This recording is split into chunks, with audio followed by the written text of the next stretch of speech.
அனைவருக்கும் வணக்கம்.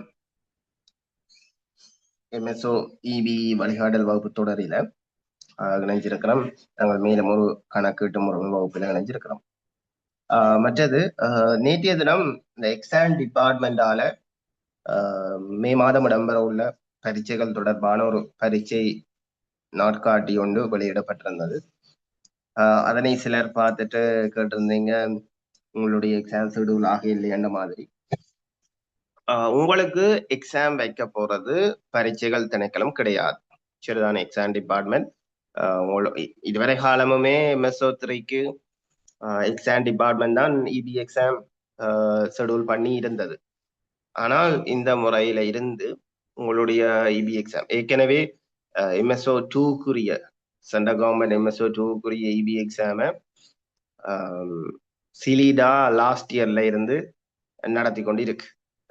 ஆகவே இந்த முறையில இருந்து MSO3க்கும் MSO3ஓ 2ஓ 1ஓ எதுவாக இருந்தாலுமே இபி எக்ஸாம் MSO3 இபி எக்ஸாம சிலிடா தான் ஷெடியூல் பண்ண போகுது. சரிதானே? உங்களுக்கு எக்ஸாம் வைக்க போறது எக்ஸாம் டிபார்ட்மெண்ட் இல்ல, சிலிடா. அப்ப உங்களுக்குரிய எக்ஸாம் கேலண்டர், அதாவது மே மாதம் எக்ஸாம் நடக்குமா நடக்காதா என்பது தொடர்பான விவரம், உத்தியோகபூர்வமான விவரத்தை நீங்கள் எக்ஸாம் டிபார்ட்மெண்ட் கேலண்டர்ல பார்க்க முடியாது. நீங்கள் எதுல பார்க்கலாம் என்றால் சிலிடாவினுடைய மே மாதத்துக்குரிய எக்ஸாம் ஷெடியூல் தான் பார்க்கலாம். சரிதானே? அப்ப அந்த ஷெடியூல் ஏப்ரல் மாத கடைசி அல்லது மே மாத ஒரு சில வேலை நாட்கள்ல அதுல ரிலீஸ் பண்ணுவாங்க. அந்த டைம் தான் நீங்கள் பார்த்துக் கொள்ளலாம். சரிதானே? ஆகவே நீங்கள் நேற்றைய கேலண்டரை பார்த்து குழம்பிக் கொள்ள வேண்டாம். எக்ஸாம் நடக்காதென்றும் யோசிக்க வேண்டாம். நீங்கள் மே மாதம் தான் எக்ஸாம் நடக்கும் என்ற ரீதியில நாங்கள் வகுப்புகளை கொண்டு போவோம். ஒருவேளை மே மாதம் ஷெடியூல் ஆகாட்டில் நாங்கள் அங்கால கிளாஸுகளை கொஞ்சம் ஐதாக்கி நாங்கள் கொண்டு போவோம். சரிதானே? சரி, ஓகே. நாங்கள் கணக்கீட்டு முறைமை வகுப்பில நாங்கள் இறுதியாக வரவு செலவு திட்டம் தொடர்பாக பார்த்து கொண்டிருக்கிறோம். அதுல 9வது கேள்வி பார்க்கிறாங்க. இந்த பொது மதிப்பீட்டு செலவுகள் பாகுபடுத்தப்படுகின்ற இரு வகுதிகளவு என்று பார்த்திருக்கிறோம். இரு வகுதிகளவை இதைத்தான் சொல்றது ரிகரண்ட் எக்ஸ்பெண்டிச்சர், கேபிட்டல் எக்ஸ்பெண்டிச்சர் என்று சொல்றோம். சரிதானே? அப்ப போட்டுக்கொள்ளுங்க. இது 2 வகுதிகளாக வகைப்படுத்தப்படும். ஒன்று மீண்டு வரும் செலவீனம், ஒன்று மீண்டு வரும் செலவீனம்.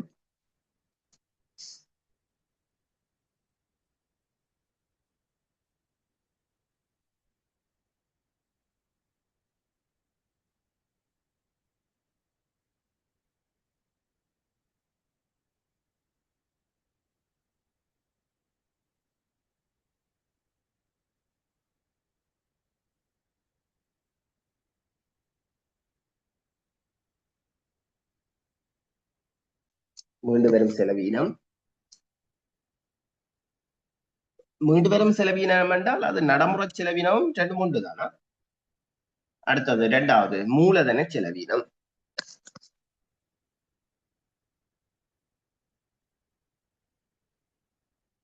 இரண்டாவது மூலதன செலவீனம்.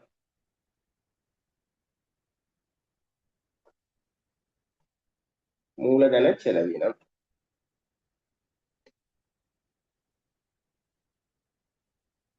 சரி, அடுத்த கேள்வி, மீண்டு வரும் செலவு விடயங்களின் பொருளியல் வகுதிகள். நான் உங்களுக்கு ஏற்கனவே சொன்னா பொருளியல் வகுதிகள் என்று சொல்றது உதாரணங்களை தான் அப்படி சொல்றோம். சரிதானே? அப்ப மீண்டு வரும் செலவீனம் அல்லது நடப்பு செலவீனம், அதுக்கு உதாரணம் என்னன்னு கேட்கப்பட்டிருக்கு. அப்ப இங்க பாத்தீங்கன்னா இந்த ஒவ்வொரு செலவீனத்துக்குமே குறியீட்டு இலக்கம் இருக்கு. சரிதானே? இப்ப நீங்கள் ஒரு பக்கம் பொருளியல் வகுதிகள் என்று போடுங்க, வேலை பக்கம், சரி, இடப்பக்கம். வேலை பக்கத்துல போடுங்க குறியீட்டு இலக்கம். ஒவ்வொரு செலவீனத்துக்கு முடியும் குறியீட்டு இலக்கம் வண்டி இருக்கு, அதை போடுங்க. சரிதானே? பொருளியல் வகுதிகள், இன்னொரு பக்கம் குறியீட்டு இலக்கம்.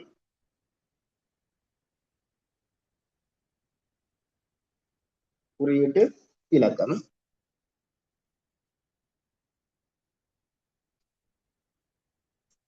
கொண்டு போடுங்க. ஆளுக்குரிய வேதனாதிகள், ஆளுக்குரிய வேதனாதிகள், ஆளுக்குரிய வேதனாதிகள்.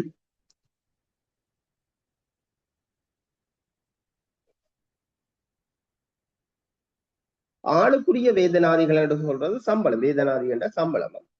ஆளுக்குரிய வேதனாதிகள். குறியீட்டு இலக்கம் 10. குறியீட்டு இலக்கம் 10. அடுத்தது பிரியாண செலவுகள். இரண்டாவது பிரியாண செலவுகள். பிரியாண செலவுகள் 11. குறியீட்டு இலக்கம் 11.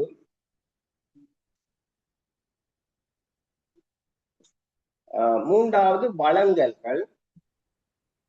மூன்றாவது வழங்கல்கள். வழங்கல்கள் என்று சொல்றது சப்ளையர்ஸ். சரி, வழங்கல்கள் 12. வழங்கல்கள் 12. அடுத்தது பராமரிப்பு செலவீனம் 13. பராமரிப்பு செலவீனம் 13.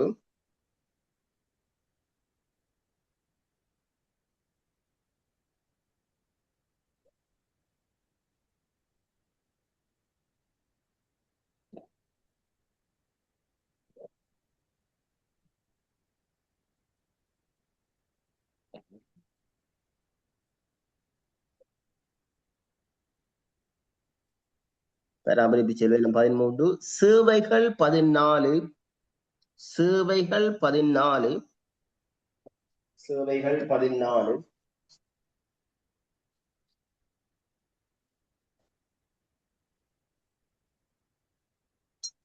சேவைகள் 14. சேவைகள் 14. அடுத்தது மாற்றல்கள் 15. மாற்றல்கள். மாற்றல்கள் 15. மாற்றல்கள் 15. மாற்றல்கள் 15. வட்டி கொடுப்பனவுகள் 16. வட்டி கொடுப்பனவுகள் 16. வட்டி கொடுப்பனவுகள் 16. ஏனைய மீண்டலும் செலவீனங்கள் 17. ஏனைய மீண்டலும் செலவீனங்கள் 17.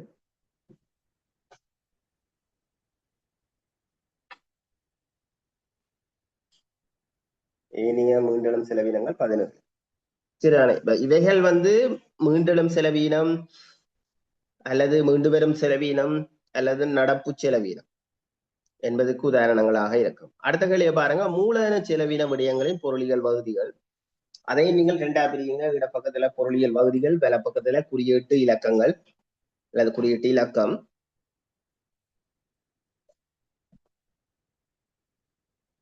குறியீட்டு இலக்கம்.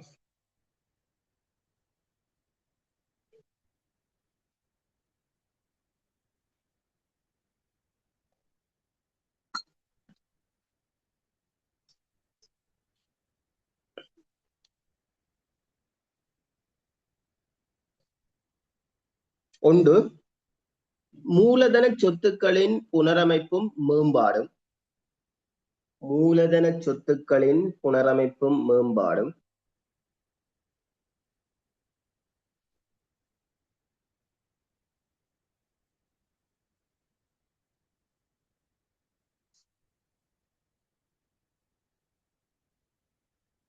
மூலதன சொத்துக்களின் புனரமைப்பு மேம்பாடும். குறியீட்டு இலக்கம் 20.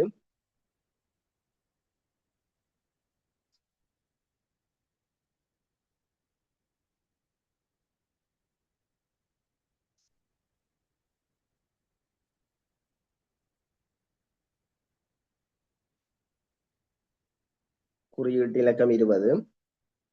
அடுத்தது மூலதன சொத்துக்களின் கொள்ளல் 21.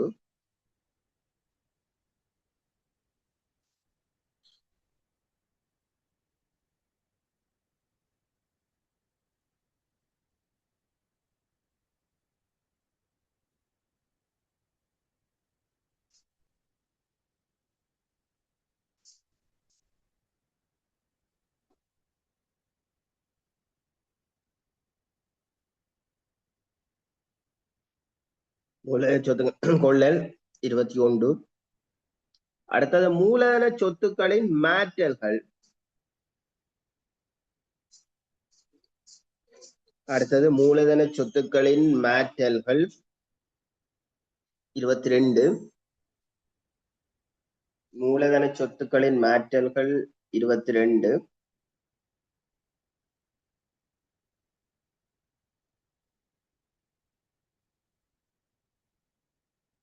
அடுத்தது நிதி சொத்துக்களின் கொள்ளல் 23.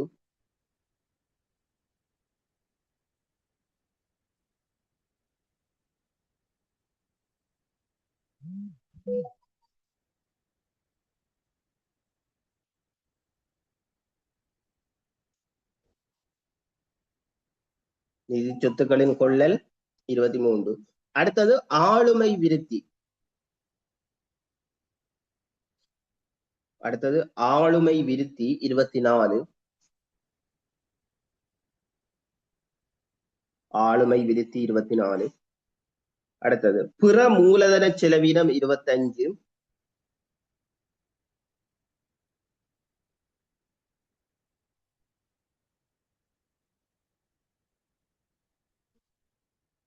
பிற மூலதன செலவினம் 25.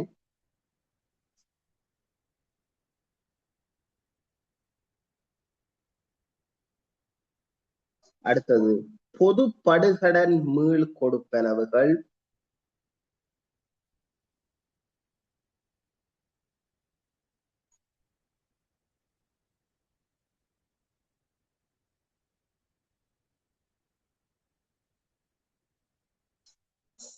பொது படுகடன் மீள் கொடுப்பனவுகள் 30.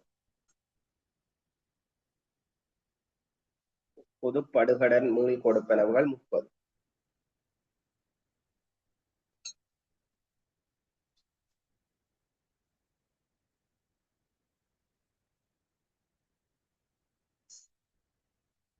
பொது படுகடன் மீள் கொடுப்பனவுகள் 30. சரிதானே? சரி. அப்ப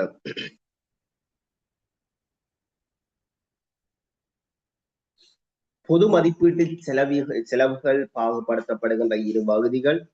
மீண்டு வரும் செலவினம் அதாவது ரெக்கரண்ட் எக்ஸ்பெண்டிச்சர், மூலதன செலவினம் அதாவது கேபிட்டல் எக்ஸ்பெண்டிச்சர்.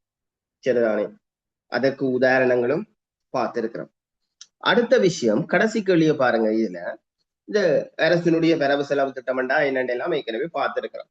ஏன்னா இந்த வரவு செலவு திட்டம் அதை நிறைவேற்றலின் படிமுறை. ஒரு வரவு செலவு திட்டத்தை நிறைவேற்றுறதுன்ற படிமுறைகள் அல்லது படிநிலைகள் என்னென்று கேட்கப்பட்டது. சரிதானே? இப்ப இது நாங்கள் ஏற்கனவே அங்கால பார்க்க போறோம்னு சொன்னால் ஒதுக்கீட்டு சட்டம் மூலம் ஒதுக்கீட்டு சட்டம் எல்லாம் இருக்கு. அதை நாங்கள் அங்கால ஒவ்வொன்றாக பார்க்க போறோம்.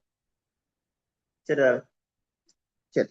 அப்ப இதுல 4 படிமுறை பிரதானமாக இருக்கு. ஒன்று ஒதுக்கீட்டு சட்டம் மூலம். ஒதுக்கீட்டு சட்டம் மூலம் அதை போடுங்க. நாங்கள் அடுத்த ஹேண்டவுட்ல நாங்கள் அங்கால பார்க்க போறோம். ஒன்று ஒதுக்கீட்டு சட்டம் மூலம்.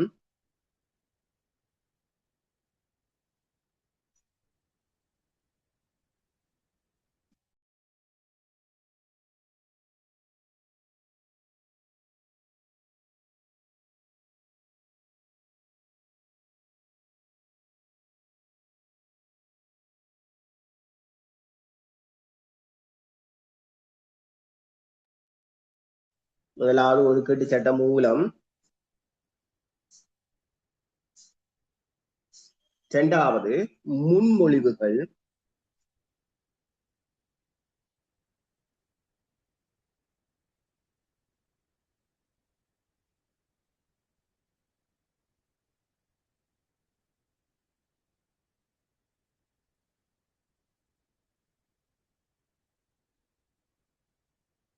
முன்மொழிவுகள். மூன்றாவது குழுநிலை திருத்தங்கள்.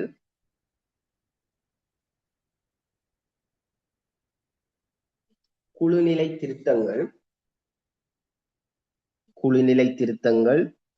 நாலாவது ஒதுக்கீட்டு சட்டம். நாலாவது ஒதுக்கீட்டு சட்டம். ஒதுக்கீட்டு சட்டம். சரிதானே? சரி. அப்ப ஒதுக்கீட்டு முதல்ல என்ன செய்யப்படும் என்றால் நிதி அமைச்சர் ஒரு எஸ்டிமேட் ஒன்று பார்லிமெண்ட்ல சப்மிட் பண்ணுவார். அதை சொல்றது ஒதுக்கீட்டு சட்டம் மூலம். அது சும்மா ஒரு வரைவு. சரி, சும்மா ஒரு வரைவு தான் அவர் சப்மிட் பண்ணுவார். அதற்கு பிறகு அது தொடர்பான முன்மொழிவுகள் அங்க இடம்பெறும் பாராளுமன்றத்துல. சரி, அது தொடர்பான முன்மொழிவுகள் பாராளுமன்றத்துல இடம்பெறும். அதுக்கு பிறகு அதுல சில இடம் கரெக்ஷன் இருக்குதானே, திருத்தங்கள் எல்லாம் இருக்குதானே, அதை சொல்றது அது திருத்தங்கள் மேற்கொள்ளப்படும். அதை சொல்றது குழுநிலை திருத்தங்கள் சொல்லப்படும். குழுநிலை திருத்தங்கள். அதற்கு பிறகு அந்த குழுநிலை திருத்தங்கள் எல்லாம் செய்ததன் பின்னர் வந்து என்ன செய்யப்படும் என்றால், வேதங்கால சபாநாயகர் வந்து அந்த ஒதுக்கீடு சட்டம் மூலம், திருத்தம் செய்யப்பட்ட ஒதுக்கீடு சட்டம் மூலம் இருக்குதானே, அதுல கையொப்பம் விடுவார்.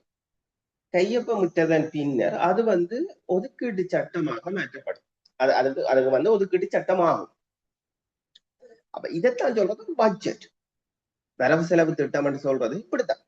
இந்த ஒதுக்கீட்டு சட்டம் இருக்குதானே, இதுதான் சொல்றது பட்ஜெட் பாஸ் பண்ணிட்டாங்கன்னு சொல்லுவோமே, சரிதானே.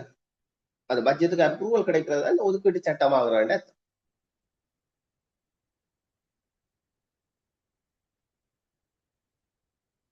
அப்ப ஒரு அரச வரவு செலவு திட்டம் நிறைவேற்றலின் படிமா வந்து ஒன்று ஒதுக்கீட்டு சட்டம் மூலம், அதற்கு பிறகு முன்மொழிவுகள், அதற்கு பிறகு குழுநிலை திருத்தங்கள், பைனலா சபாநாயகருடைய கையொப்பத்தின் மூலம் அது ஒதுக்கீட்டு சட்டமா, அதாவது ஒதுக்கீட்டு சட்டம் ஆகிறது என்பன் அதனைத்தான் அப்ரூவல் ஆகிறது என்ற அர்த்தம். சரிதானே. சரி,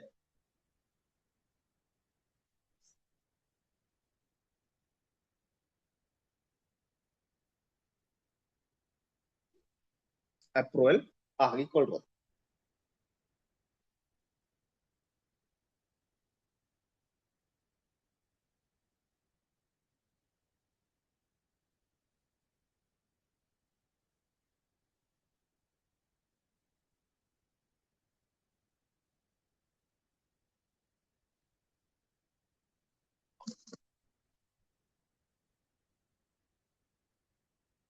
சரி, இந்த கேண்ட் அவுட்டை நாங்க பார்த்த விஷயத்த நான் ஒருக்கா திருப்பி ஒரு குயிக்காக ஒரு ரிவிஷன் மாதிரி பார்த்துட்டு நான் அங்க ரெண்டாவது கேண்ட் அவுட்டுக்குள்ள போவோம்.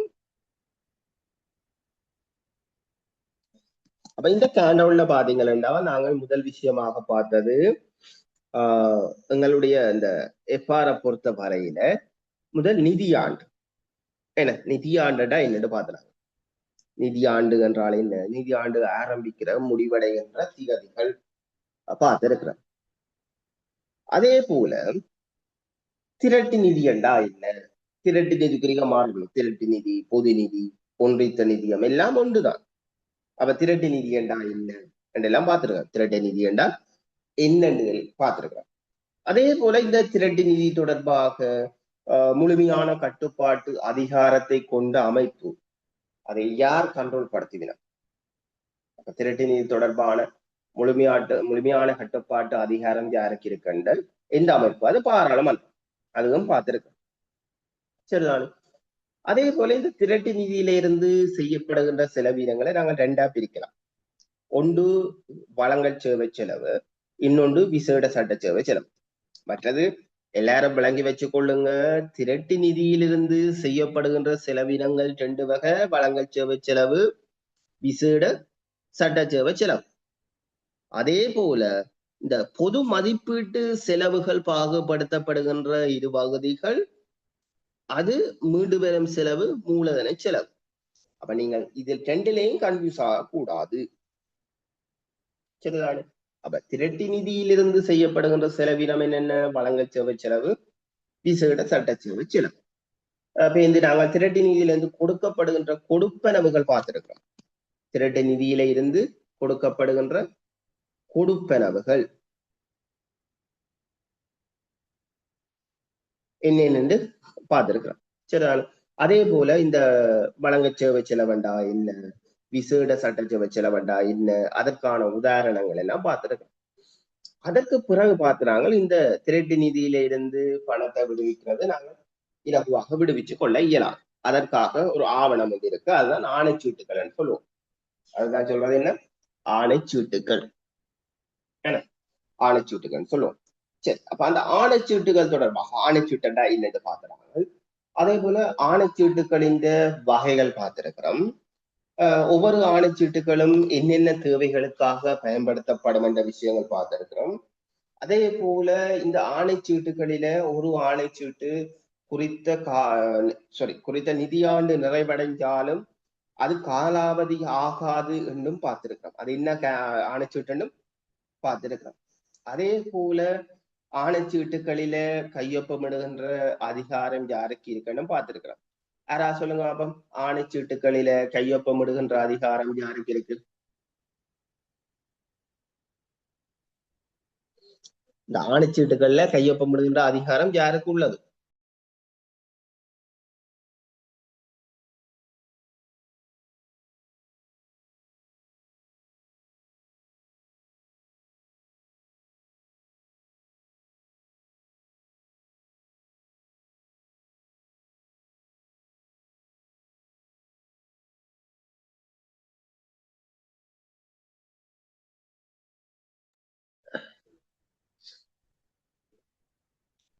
ஆணைச்சீட்டுகள்ல கையொப்பமிடுகின்ற அதிகாரம் யாருக்கு இருக்கு? ஏற்கனவே படிச்ச விஷயம் தானே, யாருக்கும் தெரியாதா? ஏற்கனவே ஆணைச்சீட்டா என்னென்னு பார்த்திருக்கிறோம். ஆணைச்சீட்ட வகைகள் பார்த்திருக்கிறோம். ஒவ்வொரு ஆணைச்சீட்டும் என்னென்ன தேவைகளுக்காக பயன்படுத்தப்படுதுன்னு பார்த்திருக்கிறோம். அதே போல ஒரு ஆணைச்சீட்டு குறித்த நிதியாண்டு நிறைவடைஞ்சாலும் அது காலாவதி ஆகாது என்று பார்த்திருக்கிறோம். ஆணைச்சீட்டில கையொப்பமிடுற அதிகாரம் நிதியமைச்சருக்குரியது. சரிதானே, நிதியமைச்சருக்குரியது. அதே போல ஒரு ஆண்டு வரவு செலவு திட்டம் என்றால் என்னென்னு பார்த்திருக்கிறோம். பட்ஜெட் என்றா என்னென்னு பார்த்திருக்கிறோம். அந்த வரவு செலவு திட்டத்துக்கு நிதி கிடைக்கிற மூலங்கள் என்னென்னு பார்த்திருக்கிறோம். அதே போல இந்த அரசினுடைய வருடாந்த வருமான செலவின மதிப்பீடுகள், அரசினுடைய வருடாந்த வருமான செலவின மதிப்பீடுகளில என்னென்ன விடயங்கள் உள்ளடங்கும் என்று பார்த்திருக்கிறோம்.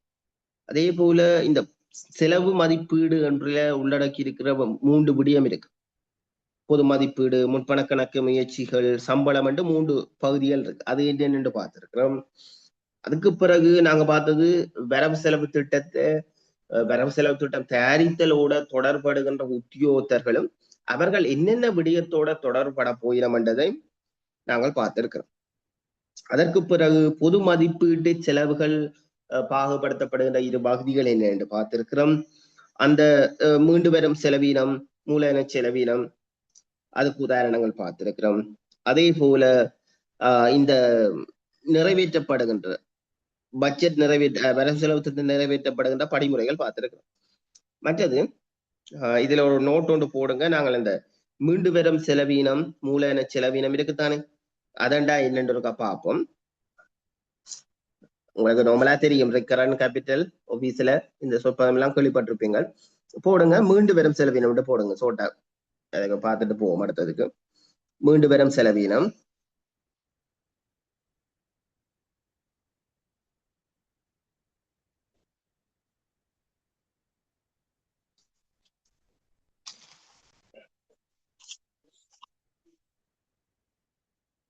மீண்டு வரும் செலவீனம். மீண்டு வரும் செலவீனம் சொல்றது ஒரு அலுவலகத்தை பத்த மட்டும் திருப்பி திருப்பி இடம்பெறது. சகல நடைமுறை செலவீனம் எல்லாமே மீண்டு வரும் செலவீனம் விளக்குதானே. இப்ப நடைமுறையில அடிக்கடி ஏற்படுற செலவீனம் எல்லாமே மீண்டு வரும் செலவீனம். மீண்டு வரும் செலவீனம்னா திருப்பி திருப்பி வந்து கொண்டிருக்கும் என்பதை அர்த்தம். சரி, நம்ம மீண்டு வரும் செலவீனம் என்ன? சகல நடைமுறை ரீதியில அடிக்கடி இடம்பெற செலவீனம் எல்லாமே மீண்டு வரும் செலவீனங்கள் என்ற கேட்டகரியில போடுங்க. மீண்டு வரும் செலவீனங்கள் என்று போட்டு எழுதி கொள்ளுங்க. சகல நடைமுறை செலவீனங்களும் சகல நடைமுறை செலவீனங்களும்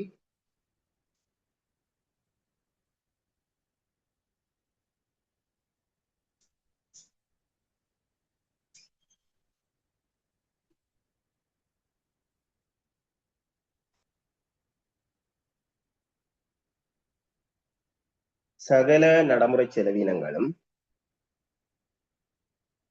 மீண்டு வரும் செலவீனங்கள் ஆவதுடன்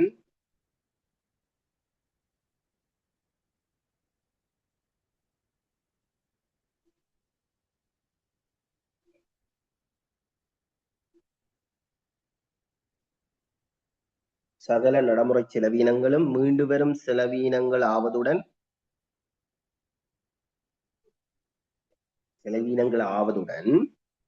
நாளாந்தம் ஒரே விதமாக மேற்கொள்ளப்படும் செலவுகள் இதுவாகும். நாளாந்தம் ஒரே விதமாக மேற்கொள்ளப்படுகின்ற செலவீனம் இதுவாகும்.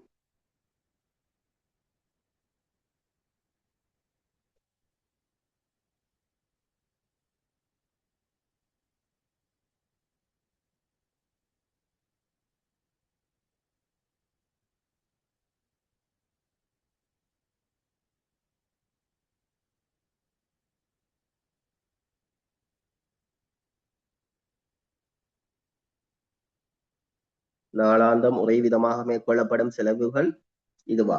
அடுத்தது போடுங்க, மூலதன செலவினம் போடுங்க.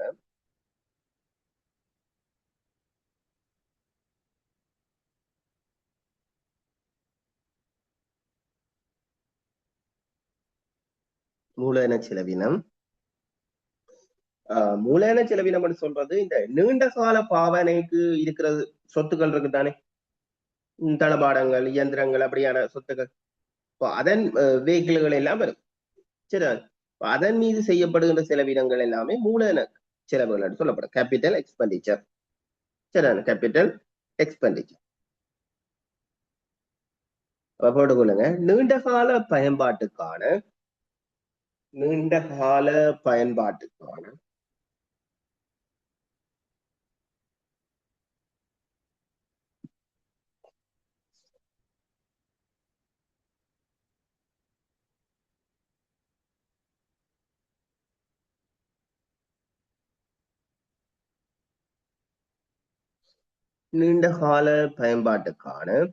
சொத்துக்கள் மீது செய்யப்படும் செலவுகள் இதுவாகும்.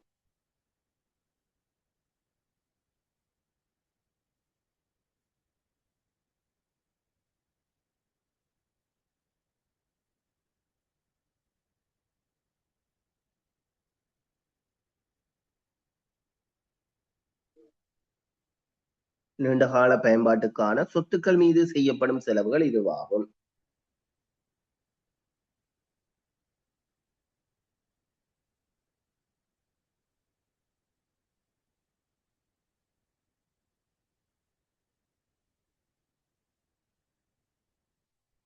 நீண்டகால பயன்பாட்டுக்கான சொத்துக்கள் மீது செய்யப்படுகின்ற செலவுகள் இதுவாகும். சரிதான், இது மூலதன செலவினம், கேபிட்டல் எக்ஸ்பெண்டிச்சர். சரி,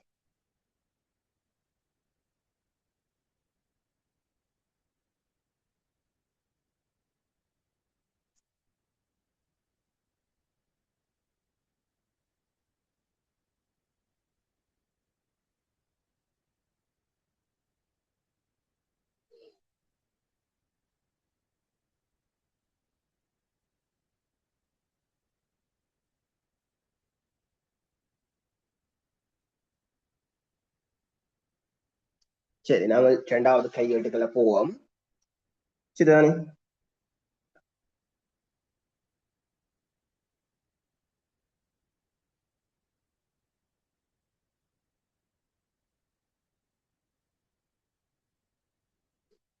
சரி, அதுல முதல் கேள்வி பாருங்க, இந்த எதிர்பாராத செலவு நிதியம்.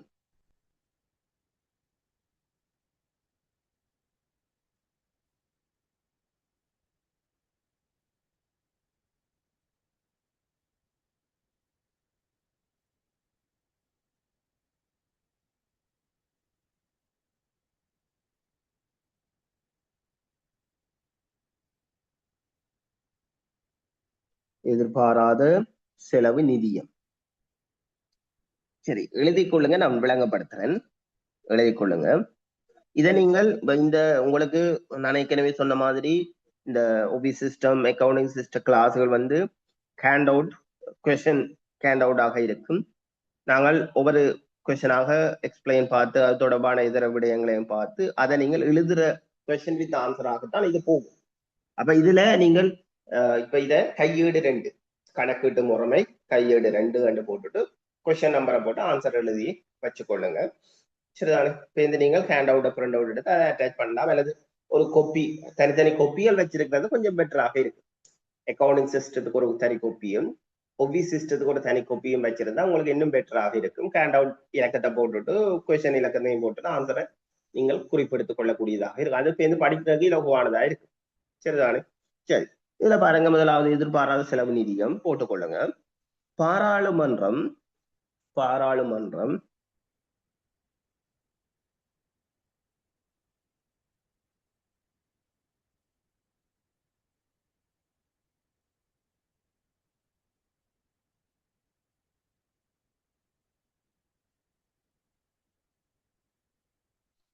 பாராளுமன்றம் அவசரமான அவசரமான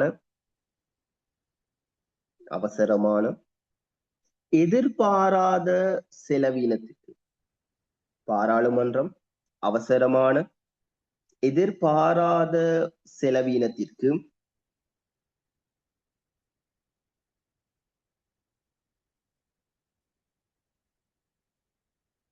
எதிர்பாராத செலவினத்திற்கு ஏற்பாடு செய்யும் நோக்கத்திற்காக ஏற்பாடு செய்யும் நோக்கத்திற்காக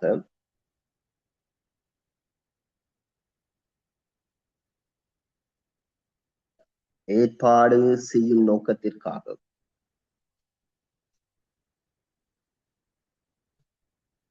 பாராளுமன்றம் அவசரமான எதிர்பாராத செலவினத்திற்கு ஏற்பாடு செய்யும் நோக்கத்திற்காக ஏற்பாடு செய்யும் நோக்கத்திற்காக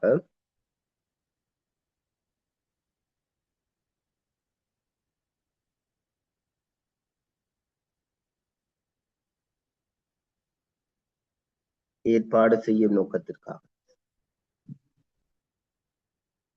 பாராளுமன்றத்தால் சட்ட ரீதியாக உருவாக்கப்பட்ட நிதியம் பாராளுமன்றத்தால் சட்ட ரீதியாக உருவாக்கப்பட்ட நிதியம்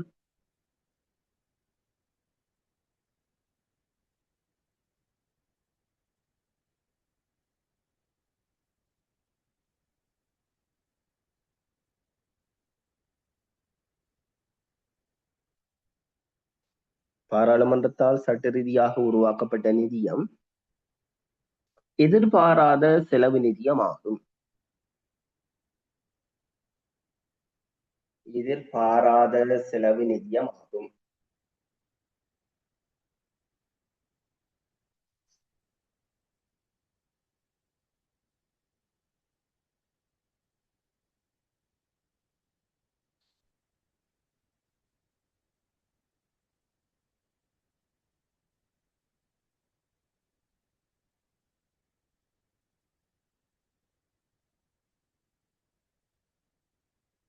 எதிர்பாராத செலவு நிதியமா. அடுத்த லைன்ல எழுதுங்க. அடுத்த லைன்ல நிதிக்கு பொறுப்பான அமைச்சர் நிதிக்கு பொறுப்பான அமைச்சர்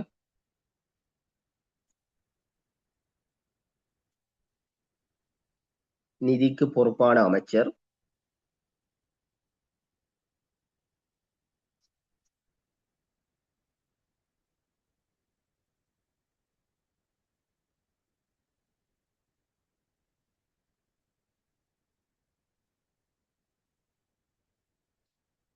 நிதிக்கு பொறுப்பான அமைச்சர் ஏதாவது அத்தகைய செலவினத்திற்கு ஏதாவது அத்தகைய செலவினத்திற்கு ஏதாவது அத்தகைய செலவினத்திற்கு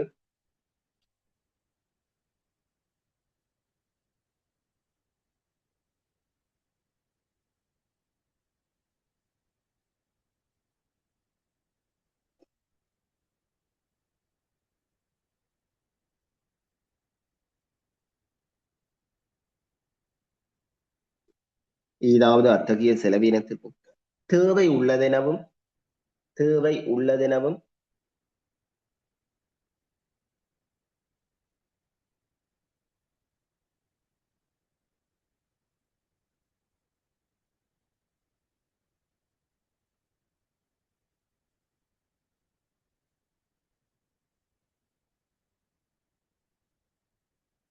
தேவை உள்ளதெனவும்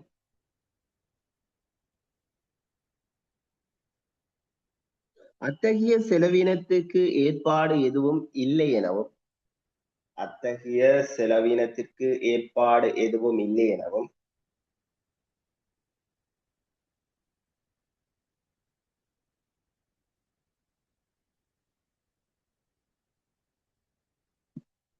அத்தகைய செலவினத்திற்கு ஏற்பாடு எதுவும் இல்லை எனவும்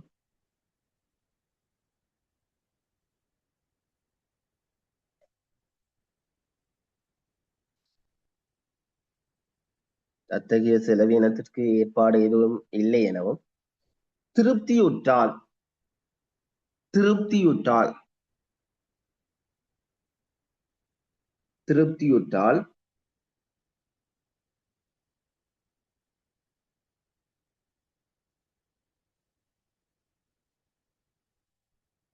திருப்தியுற்றால் திருப்தியுற்றால் ஜனாதிபதியின் சம்மதத்துடன்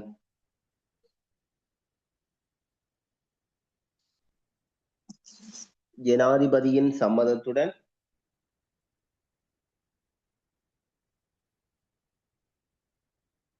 ஜனாதிபதியின் சம்மதத்துடன்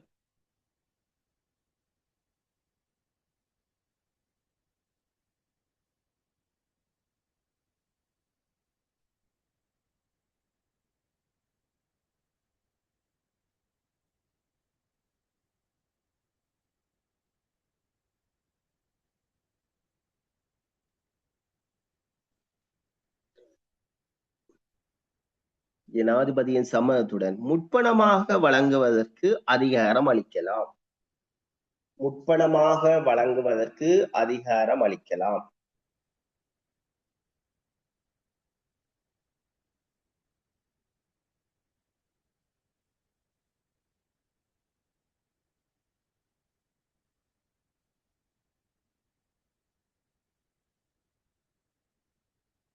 முற்பணமாக வழங்குவதற்கு அதிகாரம் அளிக்கலாம். சரிதானே? சரி, இப்ப நாங்க பார்க்க போறது எதிர்பாராத செலவு நிதியம். சரிதானே? எதிர்பாராத செலவு நிதியம் என்று சொல்றது ஏதாவது அவசர தேவை வரும். என்ன, ஏதாவது அவசர தேவைகள் வரலாம், அல்ல ஏதாவது எதிர்பாராத ஒரு செலவீனம் வரலாம் நாட்டுக்கு. அப்ப அந்த ஒரு அவசரமானதோ அல்ல ஏதாவது எதிர்பாராத செலவினம் வருமண்டு அதற்காக ஒரு முன்னேற்பாடாக சரிதானே ஒரு ஏற்பாடு செய்யற நோக்கத்துக்காக பார்லிமெண்டால ஒரு உருவாக்கப்பட்ட நிதியம் தான் இந்த எதிர்பாராத செலவு நிதியம். அதாவது எதிர்காலத்துல ஏதாவது எதிர்பாராத செலவுகள் ஏற்படலாம் என்பதற்காக ஒரு ஏற்பாடு செய்து வைக்கிறது. அதாவது ஒரு குறித்த ஒரு நிதியை ஒதுக்கி வைக்கிறது. சரிதானே? அப்படி ஏற்பாடு செய்யும் நோக்கத்திற்காக ஒரு நிதியத்தை உருவாக்கி வைக்கிறது தான் இந்த எதிர்பாராத செலவு நிதியம் என்று சொல்லும். அவ்வாறான நிதியம் தான் எதிர்பாராத செலவு நிதியம். சரிதானே? அப்ப இந்த எதிர்பாராத செலவு நிதியம் எப்படி உருவாக்கப்படும் என்றால் இந்த நிதிக்கு பொறுப்பான அமைச்சர் இருக்கிறாரானே, நிதி அமைச்சர். அவர் அந்த ஒரு எதிர்பாராத செலவு ஏற்படும் என்று அதுக்கு ஒரு நிதியம் ஏற்கனவே இல்லையண்டு ஏற்கனவே ஏற்பாடு செய்யுது வச்சிருக்கா நம்ம செக் பண்ணுவார். ஏற்கனவே அப்படி ஒரு நிதி ஒரு ஏற்பாடு செய்து வச்சிருக்காண்டு செக் பண்ணி அப்படி வச்சிருக்கே இல்லையென்று உறுதிப்படுத்தப்படுகின்ற பட்சத்துல உருவாக்கப்படும். ஜனாதிபதியின் சம்மதத்தோட அதற்காக ஒரு முற்பணம் என்ன செய்யப்படும், வழங்கப்படும் அந்த நிதியது. அப்ப நிதியமைச்சர் எதிர்பாராத செலவுகளுக்காக ஏற்பாடுகள் எதுவும் செய்யப்படவில்லை என்று அவர் என்ன செய்யும், கன்ஃபார்ம் பண்ணி கொள்ள வேண்டும். கன்ஃபார்ம் பண்ண பிறகுதான் அது உருவாக்கப்படும். அப்ப எதிர்பாராத செலவு நிதியமண்டா என்னென்று சிறு உறுப்பிடுதல் கூட பெறலாம். அப்ப எதிர்பாராத செலவு நிதியமண்டா என்ன, ஏதாவது அவசரமான எதிர்பாராத செலவினத்திற்கு ஏற்பாடு செய்யற பர்பஸ் கருதி நோக்கம் கருதி பாராளுமன்றத்தால சட்ட ரீதியாக உருவாக்கப்பட்ட நிதியம்தான் எதிர்பாராத செலவு நிதியம். எதிர்பாராத செலவு நிதியம் என்று சொல்லப்படும். எதிர்பாராத செலவு நிதியம் என்று சொல்லப்படும்.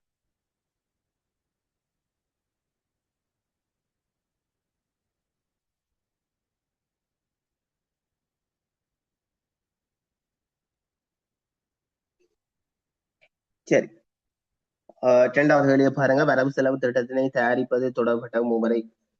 இரண்டாவது கேள்வி நாங்கள் இதுக்கிடையே முதலாவது ஹேண்ட் அவுட்லையும் பார்த்திருக்கிறதால நாங்கள் இதுல பார்க்காம அடுத்த கேள்விக்கு போவோம். இந்த வரவு செலவு திட்டத்தை நடைமுறைப்படுத்துவதில் பின்பற்ற வேண்டிய நடைமுறை வடிவா விளங்கி வச்சுக் கொள்ளுங்க. நாங்கள் ஏற்கனவே பார்த்தது என்ன? வரவு செலவு திட்டம் நிறைவேற்றலின் படிமுறை. ஏற்கனவே நாங்கள் பார்த்திருக்கிறோமே, வரவு செலவு திட்டம் நிறைவேற்றதின் படிமுறை தான் பார்த்திருக்கிறோம். ஒதுக்கீட்டு சட்டம் மூலம் முன்மொழிவுகள், குளிநிலை திருத்தங்கள், ஒதுக்கீட்டு சட்டம் என்று பார்த்திருக்கிறோம். 4 விஷயம். அது வரவு செலவு திட்டம் நிறைவேற்றலின் படிமுறை. வரவு செலவு திட்டம் நிறைவேற்றலின் படிமுறை. ஆனா இங்க கேட்கப்பட்ட கேள்வி என்ன? வரவு செலவு திட்டத்தை நடைமுறைப்படுத்துவதில் இருக்கிற படிமுறை, நடைமுறைப்படுத்துவதில் பின்பற்ற வேண்டிய நடைமுறை போட்டுக்கொள்ளுங்க. ஒன்று தயாரித்தல், தயாரித்தல்,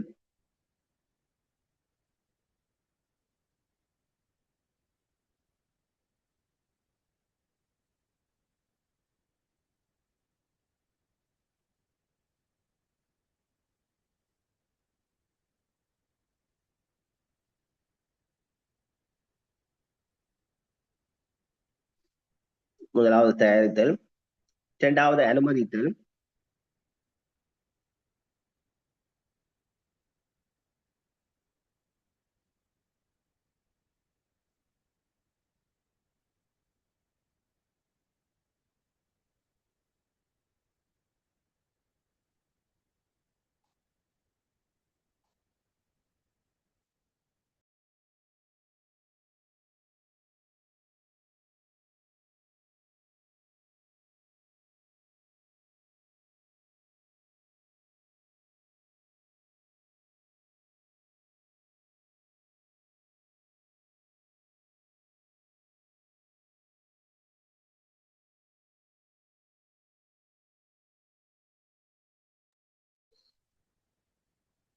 முதலாவது தயாரித்தல், இரண்டாவது அனுமதித்தல், இரண்டாவது அனுமதித்தல்,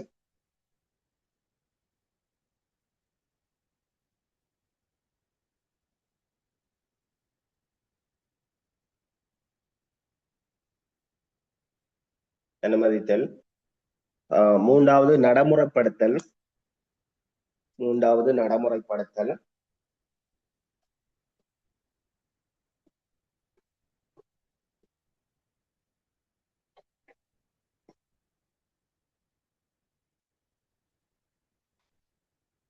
மூன்றாவது நடைமுறைப்படுத்தல்,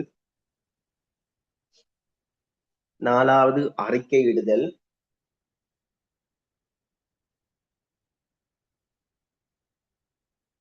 நாலாவது அறிக்கையிடுதல்,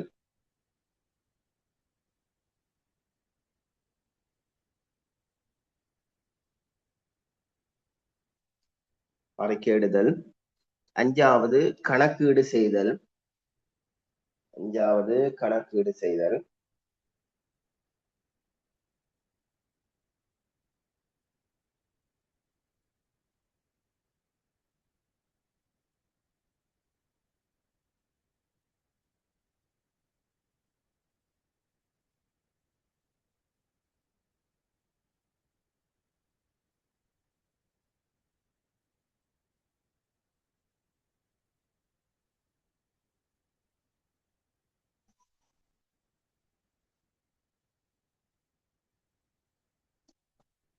கணக்கீடு செய்தல்.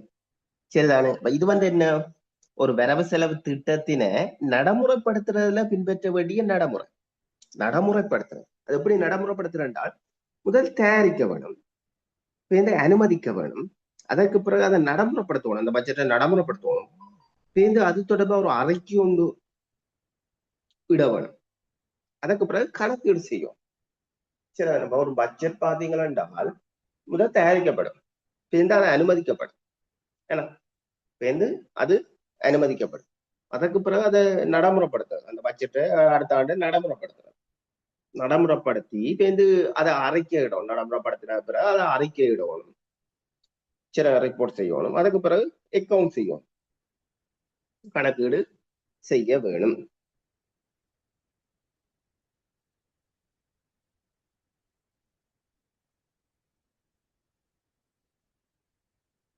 கணக்கீடு செய்தல்.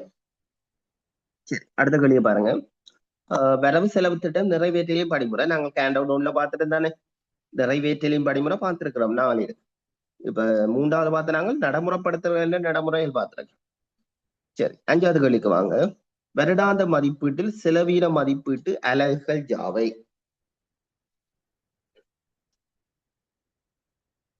சரி, இதுல செலவீன மதிப்பீட்டு அலகுகள் நீங்கள் அந்த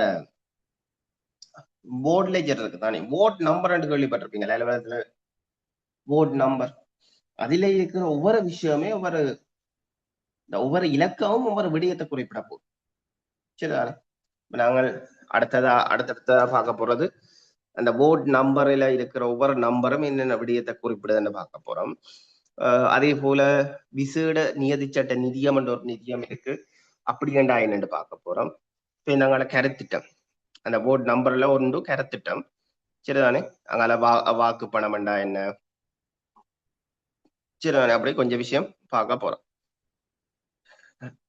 அங்கால பாருங்க 3வது இதுல ஒதுக்கீட்டு சட்டம் மூலம் ஒதுக்கீட்டு சட்டம் என்றால் என்னன்னு பார்க்க போறோம். சரிதானே? இதுல இருக்கிறதுகள் முக்கியமான விடயங்கள் கொஞ்சம் கையேடுகளாக தொகுக்கப்பட்டிருக்கு. நாங்கள் இப்ப இது ஒரு தியரி பகுதியா போகுது. சரிதானே? கணக்கெட்டு முறைமை தியரி பகுதியா போகுது. இதுக்கு பிறகு என்ன நடக்கும்னா ஒரு ஹேண்ட் அவுட்டுக்கும் பயிற்சி வினாக்கள், உங்களுக்கு ஒரு ஹேண்ட் அவுட் பயிற்சி வினாக்கள் பயிரப்படும். நீங்கள் அதையும் செய்து பார்க்கணும். அதுக்கு பிறகு நாங்கள் பேப்பர் கிளாஸ் பார்ப்போம். பேப்பர்கள் பார்க்க பாஸ் பேப்பர்ஸ், எம்எஸ்ஓவின் பாஸ் பேப்பர், மற்ற வேலைகளில அதற்கான ஈபிகளில உங்களுடைய சிலபஸுக்கு ஏற்ற மாதிரி வினாக்கள், அதுக்கு பிறகு மாடல் கொஸ்டின்கள் பார்த்து ஒரு என்னன்னு சொல்றது, உங்களோட இபி எக்ஸாம் வருகிற காலப்பகுதி, அதாவது உங்களோட எக்ஸாம் நீங்கள் ஃபைனலா எழுதுற போது இந்த 2 பாடமும் கணக்கீட்டு முறைமைகள் அலுவலக முறைமைகள் 2 பாடமும் ஓரளவுக்கு மேக்சிமமாக எல்லா விஷயமும் பார்த்த ஒரு ப்ராப்பராக உங்களுக்கு பார்த்து முடிக்கப்படும். தியரி, அதுக்கு பிறகு தியரி பார்க்கப்படும், அதுக்கு பிறகு பயிற்சிகள், அதுக்கு பிறகு பாஸ் பேப்பர், அதுக்கு பிறகு மாடல் கொஸ்டின்கள். சரிதானே? அப்ப நீங்களும் படிக்கிற விஷயத்த அப்பப்போ படிச்சு அதை தாண்டியும் நீங்கள் நிறைய விஷயத்தை தேடி படிச்சு ஒரு ஃபுல் ப்ரிப்பேர் ஆகிக்கொண்டிருக்கிறது பெட்டரா இருக்கும். கிளாஸுக்கு ஜாயின் பண்றாங்க குறைவாக இருக்கு. ஓகே, ரெக்கார்டிங் இருக்கின்ற இதுல இருக்காங்கன்னு நினைக்கிறேன். சரி, நாங்கள் மீதிய நாளைய வகுப்புல பார்ப்போம். நாளை காலமே உங்களுக்கு 2 ஒபிசிஸ்ட கிளாஸ் இருக்கு. 8ல இருந்து 9, 9 காலில இருந்து 10 கால். மறக்காம ஜாயின் பண்ணி கொள்ளுங்க. ஓகே, நன்றி.